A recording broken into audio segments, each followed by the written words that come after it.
मेरे अम्मा को क्या हुआ बोले तो आज एक्सीडेंट हुआ दोपहर में साढ़े दो 3 बजे तो मेरे को यहाँ हैबिट्स में एक्सीडेंट हुआ। हमारा अम्मा काम से आ रहे थे तो वो कार वाला कहा कि दबा दिया, तो यहाँ रिस्पॉन्स ही नहीं दे रहे थे कोई भी। 4 घंटे से तो हम ना नीचे ऊपर घूम रहे थे गली। अब MP एस साहब आके मैं फ़ोन करा एस साहब को, साहब ऐसा हुआ। साहब बोलते कि ठीक है आ रहे, अभी आ रहे, हम ना अभी आ रहे बोल के रहमत बेग साहब और जफर साहब को भिजाए। मगर बहुत बहुत शुक्रिया, उन्होंने बहुत अच्छा आके मेरे को बहुत हेल्प करे साहब। मेरे को बोल के सबको हेल्प करते हो, ऐसे ही रहना, उनका दुआ में हम याद कर बरोबर करते साहब। माजिद एंड ब्रदर्स की जानिब से next gen EV motors EV showroom 18 साल से कम उम्र के बच्चों के लिए बेहतरीन खूबसूरत बैटरी की गाड़ियां, जहां 35,999 से शुरू बैटरी की गाड़ियां हैं मौजूद, जिसको लाइसेंस RC नंबर प्लेट की जरूरत नहीं।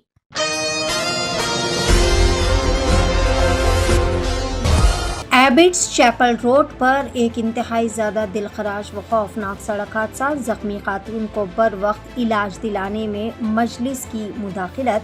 हैदराबाद के एबिट्स चैपल रोड पर एक खौफनाक सड़क हादसा पेश आया, जहां पर सड़क किनारे से गुजरने वाली 2 खवातीन को एक तेज़ रफ्तार कार ने अचानक टक्कर मार दी। हादसे में एक खातून जो कि बाल महफूज बच गई, जबकि दूसरी खातून शदीद तौर पर जख्मी हो गई। हादसे के बाद मौके पर आवाम का भारी हुजूम जमा हो गया। जख्मी खातून की शिनाख्त 42 साला सुनीता के तौर पर की गई है, जो कि SBI बैंक में सफाई वर्कर के तौर पर काम करती है। हादसे के बाद कार ड्राइवर ने जख्मी खातून को फौरी तौर पर अपोलो अस्पताल मुंतकिल किया, जहां से इसे बेहतर इलाज के लिए उस्मानिया जनरल अस्पताल रेफर किया गया। ताहम जख्मी खातून के अफराद ख़ानदान के मुताबिक उस्मानिया अस्पताल पहुंचने के बाद तकरीबन 4 घंटे का कीमती वक्त गुजर जाने के बावजूद भी खातून का इलाज शुरू नहीं किया गया, जिसके बाद इनके बेटे ने ऑल इंडिया मजलिस इत्तेहादुल मुस्लिमीन पार्टी सरबराह व हैदराबाद MP बैरिस्टर असदुद्दीन ओवैसी से रात तकरीबन 11 बजे फ़ोन पर राब्ता करते हुए सूरत हाल से आगाह किया और मदद की अपील की। इतला मिलते ही बैरिस्टर असदुद्दीन ओवैसी ने MLC मिर्ज़ा रहमत बेग ख्वादरी और मल्लेपल्ली के साबिक़ कॉरपोरेटर जफ़र खान को हिदायत जारी की कि वो फौरी तौर पर उस्मानिया अस्पताल पहुंचकर सूरत हाल का जायज़ा ले और ज़ख्मी खातून की बर वक्त मदद करे। हिदायत पर अमल करते हुए मिर्ज़ा रहमत बेग ख्वादरी और जफ़र खान फौरी तौर पर उस्मानिया अस्पताल पहुंचे, जहां इन्होंने अस्पताल के सुपरिटेंडेंट को RMO से खुसूसी मुलाकात की और ज़ख्मी खातून के इलाज में तेज़ी लाने की अपील की और हिदायत जारी की। बादअज़ा ज़ख्मी खातून का बेहतर इलाज शुरू किया गया। इस मौके पर ज़ख्मी खातून के बेटे ने ऑल इंडिया मजलिस इत्तेहादुल मुस्लिमीन पार्टी सरबराह बैरिस्टर असदुद्दीन ओवैसी, मिर्ज़ा रहमत बेग ख्वादरी और जफ़र खान का तहे दिल से शुक्रिया अदा किया। यह हादसा एक मरतबा फिर सड़क पर एहतियात, रफ्तार पर काबू और पैदल चलने वालों की हिफाजत की अहमियत को उजागर करता है।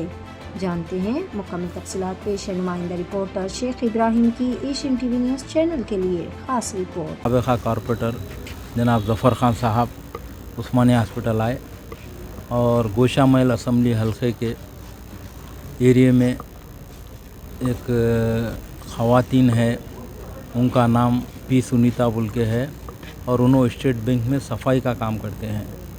तो जैसा वो चापल रोड पे से जा रहे थे, उन्होंने एक कार वाला तेज़ रफ्तार में लाकर उनके ऊपर गाड़ी चढ़ा दिया और उनके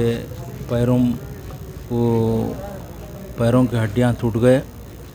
तो उनको यहाँ से वो कार वाला लेके जाके अपोलो हॉस्पिटल में एडमिट करके वहाँ से वो चले गया। फिर वो लोग उस्मानिया हॉस्पिटल को आए और 4 घंटे से उस्मानिया हॉस्पिटल में पेशेंट को एडमिट किया नहीं जा रहा था।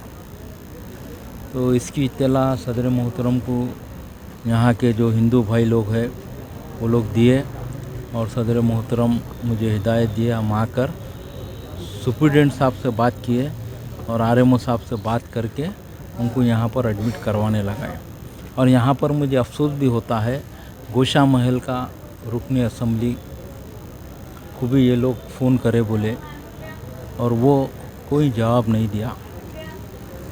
जब यहाँ का रुकन असम्बली, यहाँ की आवाम जब तकलीफ़ में है तो बर वक्त मौके पर आकर उनकी जान बचाना और उनका अच्छे से अच्छा इलाज कराना मगर मजलिस इत्तेहादुल मुस्लिमीन और सदर मोहतरम नक़ीब मिल्लत अलहाज बैरिस्टर असदुद्दीन अवैसी साहब एक ऐसे कायद हैं, हमेशा हिंदू मुस्लिम सिख ईसाई हर भाइयों का काम करते हैं। और आज भी ये ज़िंदा मिसाल है। जो सुनीता जो हमारी बहन है, 44 साल उम्र है और स्टेट बैंक में सफाई का काम करते हैं उन्होंने। तो सदर मोहतरम ने पार्लियामेंट सेशन चल रहा है, उसके बावजूद भी रात में 11:30 बजे ये लोग फ़ोन करे, तो जब भी सदर मोहतरम ने फ़ोन पे बात भी की उनसे, फिर मुझे भी हिदायत दिए। तो मेरा ये कहने का मकसद यही है कि जब यहाँ का रुकन असम्बली इन लोगों को इतने बड़े हादसा हुआ, कोई इन लोगों को रिस्पांस नहीं दिया, तो मजलिस इत्तेहादुल मुस्लिमीन हमेशा आवाम की खिदमत करती है। और मजलिस इत्तेहादुल मुस्लिमीन और हमारे सदर मोहतरम नक़ीब मिल्लत बैरिस्टर असदुद्दीन अवैसी साहब एक ऐसे कायद है, कोई भेदभाव नहीं रखते। और मुझे भी हिदायत दिए फौरी आप जाइए कि हमारी एक बहन सुनीता बोलकर है वहाँ हॉस्पिटल में, 4 घंटे से उसको हॉस्पिटल में एडमिट नहीं करें। मजलिस की नुमाइंदगी के ऊपर उनको यहाँ पर एडमिट किया गया और इसकी डिटेल रिपोर्ट सदर मोहतरम नक़ीब मिल्लत अलहाज बैरिस्टर असदुद्दीन अवैसी साहब को पेश की जाएगी। मेरा नाम पी विनय कुमार है साहब। मेरे अम्मा को क्या हुआ बोले तो आज एक्सीडेंट हुआ दोपहर में 2:30 बजे तो मेरे को यहाँ हैबिट्स में एक्सीडेंट हुआ। हमारा अम्मा काम से आ रहे थे तो वो कार वाला कह के दबा दिया, तो मैं गोशामेल हुआ या पूरा लोकल उन लोगों को मैं पूछा था, बोला कोई रिस्पॉन्स दे रहा, आ रहा हूँ 5 मिनट में आ रहा हूँ, 10 मिनट में आ रहा हूँ, आधे घंटे में आ रहा हूँ। तो यार जब तक अपोलो में नहीं देख रहे थे तो उन्होंने यहाँ आए, फिर उस्मानिया हॉस्पिटल में देखते जाओ बोल के बोले, यहाँ ठीक है बोल के वहाँ से हम ना यहाँ बढ़ते यहाँ भाग लेते आए, तो यहाँ रिस्पॉन्स ही नहीं दे रहे थे कोई भी। 4 घंटे से तो हम ना नीचे ऊपर घूम रहे थे गली। अब MP एसएस साहब उन्होंने आके मैं फ़ोन करा एसएस साहब को, साहब ऐसा हुआ। साहब बोलते कि ठीक है आ रहे, अभी आ रहे, हम ना अभी आ रहे बोल के रहमत बेग साहब और जबर साहब को भिजाए। मगर बहुत शुक्रिया, उन्होंने बहुत अच्छा आके मेरे को बहुत हेल्प करे साहब। मेरे को बोल के सबको हेल्प करते उन्होंने, ऐसे ही रहना उनका दुआ में हम ना याद कर बरोबर करते साहब। मगर आज उन्होंने आके प्रोटोकॉल हम लोग को ऐसा कि RMO से उन लोगों से पूरों से बात करके तो ट्रीटमेंट करा। अभी तो रिस्पांस नहीं मिल रहा था, पहले रिस्पांस नहीं मिल रहा था, तो हम MP साहब को फ़ोन करते कि रहमत बेग साहब को और जबर साहब को भी जाए, आके RMO सर से उन लोगों से पूरों से बात करके ट्रीटमेंट अभी चालू हुआ साहब। अभी मगर उन लोग आए, बहुत शुक्रिया साहब। अब मैं फोन करने थे तो रिस्पांस मिला ना, बहुत अच्छा मिला साहब।